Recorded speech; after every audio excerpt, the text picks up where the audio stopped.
Seingat gue dulu itu RAM memiliki urutan timing yang gak terlalu banyak, ada 4 atau 5 gitu.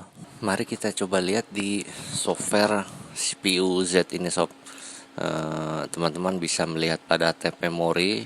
Nah di sini kalau nggak salah yang termasuk ke dalam timing memori itu adalah 1, 2, 3, 4, 5, 6 part ini sob. Jadi ada charge latency, rush to charge, rush to precharge, cycle time, bank cycle time, dan yang terakhir adalah command rate. Kalau nggak salah sih ini dulu, bahkan mungkin sedikit lebih sedikit ya daripada ini kalau saya nggak salah. Kalau salah ya sekali lagi tolong dikoreksi sob. Nah setiap timing yang ada pada memori ini itu memiliki fungsinya dan manfaatnya masing-masing sob.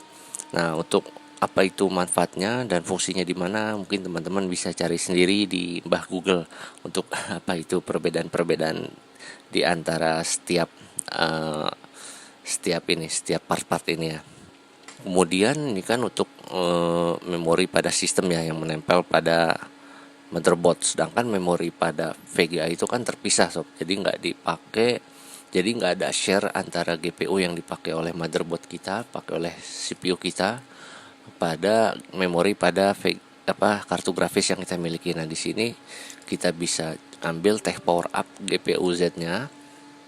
Kita lihat apakah ada di sini timing memori.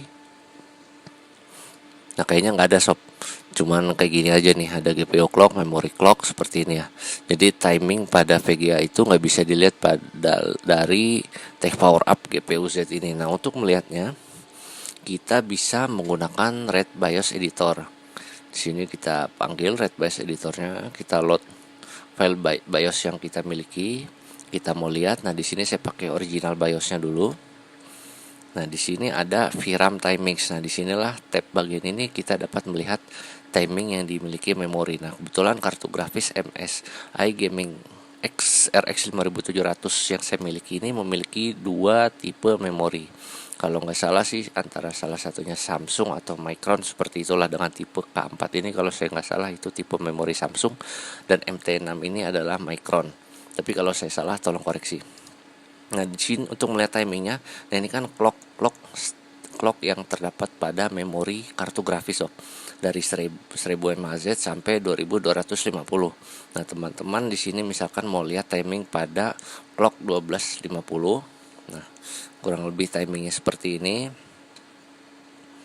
Nah ini kan timingnya banyak banget ya. Coba dibandingin sama yang punya CPU kan keder nih. Kalau kita ngedit timing GPU ini banyak banget yang mesti kita rubah sob. Seperti itu. Teman-teman mungkin nanti bisa perhatikan antara timing yang kecil ini 12500 dibanding dengan timing timing pada clock lebih tinggi. Misalkan saya ambil di sini 2250, clocknya kan antara yang kecil ini 1250 pasti lebih ketat dia. Ini 20, ini 28. Cas latensinya terasnya 68, di yang ini 38 ya kan. Jadi semakin kecil clock itu pasti timingnya semakin ketat juga. Nah semakin tinggi clock itu timingnya semakin besar juga, karena hal itu dilakukan untuk mengejar kestabilan. Untuk kartu grafis yang gue miliki yaitu MSI Gaming RX 5700 ini menurut gue agak unik ya sob ya. Karena gue gak bisa asal-asal aja ikutin tutor-tutor para master-master yang link yang gue sematkan di atas tadi. Namun bukan berarti jelek juga sih. Pada awalnya emang ya gue mikir apes banget nih gue dapet kartu yang komponen-komponennya gak terlalu bagus gitu kan. Karena emang kita tahu kalau nggak semua hardware yang dilempar oleh suatu pabrikan vendor, baik itu AMD ataupun Nvidia, melempar kartu grafis yang keluaran mereka itu dengan komponen-komponen yang semuanya terbaik. Karena itu kadang kita mungkin sering mendengar ada istilah yang dibilang orang itu silicon lottery. Jadi kayak untung-untungan lah antara kita dapat komponen yang bagus atau komponen yang biasa-biasa saja, atau malah komponen yang sama sekali buruk itu sob. Baiklah sob, kita langsung aja ya. Gua akan coba jabarkan bagaimana proses untuk melakukan modifikasi pada kartu grafis MSI Gaming RX 5700 yang gua punya. Ini akan gua mulai dari langkah no BIOS mode dulu. Kita coba dulu untuk menggunakan stock BIOS yang memang sudah ada di dalamnya. Di sini gua hanya akan mengandalkan software Adrenalinnya, software driver bawaan dari AMD-nya. Nah, sebetulnya di sini kondisinya karena gua lagi running untuk mining dan ini kondisi profilnya sebetulnya udah gua load yang stable ya sob ya. Jadi di sini gua hanya akan coba menggambarkan bagaimana posisi awalnya tadinya kalau misalkan kita belum melakukan tuning sama sekali. Nah, biasanya sebelum kita melakukan tuning itu ada di berada posisi otomatik. Nah, untuk membuka tampilan ini, teman-teman bisa pilih menu performance, terus kemudian pilih tab bagian tab yang tuning. Nah, di sini misalkan teman-teman ada beberapa graphic card, bisa pilih mana yang ingin teman-teman lakukan tuning. Nah, kondisi awalnya itu ketika buka itu harusnya sih seperti ini ya. Nah, nanti teman-teman bisa misalkan mau melakukan modifikasi pada clock speed prosesor VGA-nya, di sini bisa teman-teman enable. Terus advance control-nya juga di enable. Pilih di bagian fine tuning control. Nah, di sini teman-teman bisa melakukan modifikasi. Nah, settingan yang ada saat ini itu sebetulnya settingan yang sudah melakukan BIOS mode. Untuk settingan no BIOS mode yang kemarin bekerja dengan stabil di kartu grafis yang gua punya itu ada di core frekuensinya sebesar 1500, voltage-nya itu ada di 880. Terus juga kita lakukan modifikasi di VRAM-nya. Nah, ada di speed sekitar 1815. Nah, ini posisi ini yang menjadi posisi stabil pertama kartu grafis gua tanpa BIOS mode. Di sini settingan berapapun yang gua lakukan untuk merubah VRAM di atas 1820 MHz itu mayoritas akan menyebabkan ketidakstabilan pada kartu grafis gua. Oke sob, sekarang kita lanjut ke bagian BIOS mode-nya ya. Nah, sebetulnya ini udah ada juga nih si Curse Mining juga sharing mengenai bagaimana cara BIOS mode untuk RX 5700 ini dengan kartu yang sama seperti yang saya miliki Gaming X. Nah, cuman beliau mengubahnya di HiveOS. Jadi mungkin ada sedikit beberapa perbedaan setting. Bisa juga teman-teman cek untuk video beliau ini, linknya ada di sini. Ini rata-rata hampir sama ya, semua detail dari memori yang dimilikinya. Oke, untuk melakukan BIOS modding sendiri, pertama kita masuk dulu di lokasi folder di mana kita download AMD VB Flash ini. Kita buka command run as administrator. Nah, kita masuk ke sini. Ya, jangan lupa untuk backup BIOS aslinya dulu dengan command AMD VB Flash. Pastikan benar dengan menekan tab -S. Oh ya, dilihat dulu ada di posisi berapa kartu kita. Nah, di sini terlihat kalau kartu dari RX 5700 yang saya tanamkan di sistem itu berada di adapter 0.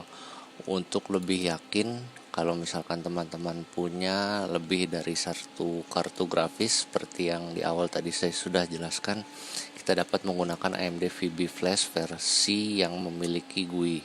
Nah, di sini kelihatan kan posisi 0 di sini milik RX 5700. Kemudian juga flash type-nya sama W25K80, W25K80, dan di versi GUI-nya ini kita bisa melihat current BIOS versionnya dengan lebih jelas. Seperti itu. Nah, setelah yakin kita lakukan backup BIOS aslinya, posisi 0, stock BIOS MSI RX 5700.rom seperti ini.